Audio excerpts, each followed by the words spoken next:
Hi guys! After school, dumaan ako sa Tagpos Food Park. Yung mga friends ko na taga Binangonan at yung mga kalapit na bayan, baka hindi nyo pa po alam na meron ditong food park dito sa Tagpos, Binangonan, Rizal.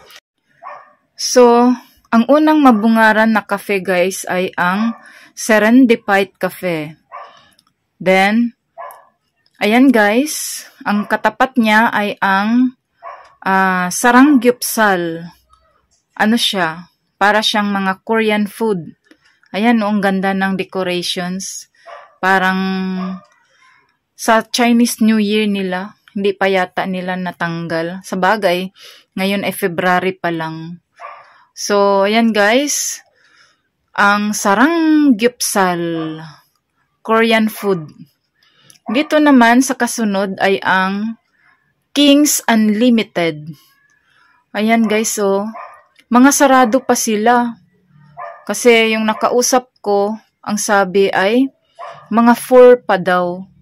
Then meron din ditong pizza. Ayan no.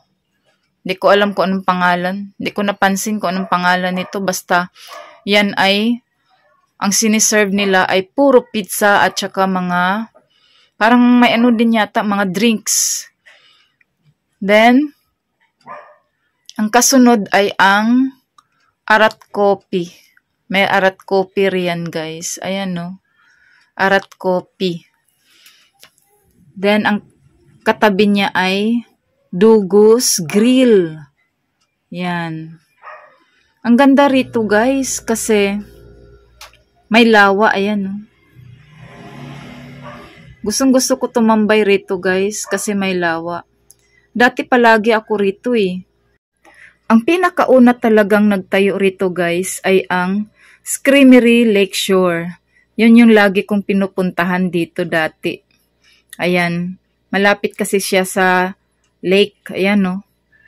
Ayan. Ang ganda rito tumambay guys. Mahangin. Gustong-gusto ko talaga tumambay rito. Ayan. Dati may bangka pa dito eh. Oh, ayan guys, ang Screamery Lakeshore. Malaki na rin pinagbago ng Screamery. Hindi siya ganyan dati guys. Ayan no, may second floor na siya. Ayan, sarado din. Pero dati, 2:00 pa lang, open na sila. Nag-iba na sila ng oras. Ayan, walang magawa. Puro sarado pa ang nandito. Kasi 4:00 na pala sila nag-o-open. So, wala akong makainan guys kasi puro sarado. Ayan. Sayang. Gustong-gusto ko pa naman yung chicken nuggets nila dyan at saka yung fries. Ay, nako. Siya guys. Pasyal kayo rito guys. Pumunta kayo ng 4:00 para sure na open ito. So, that's it guys. Thank you so much for watching. Bye-bye.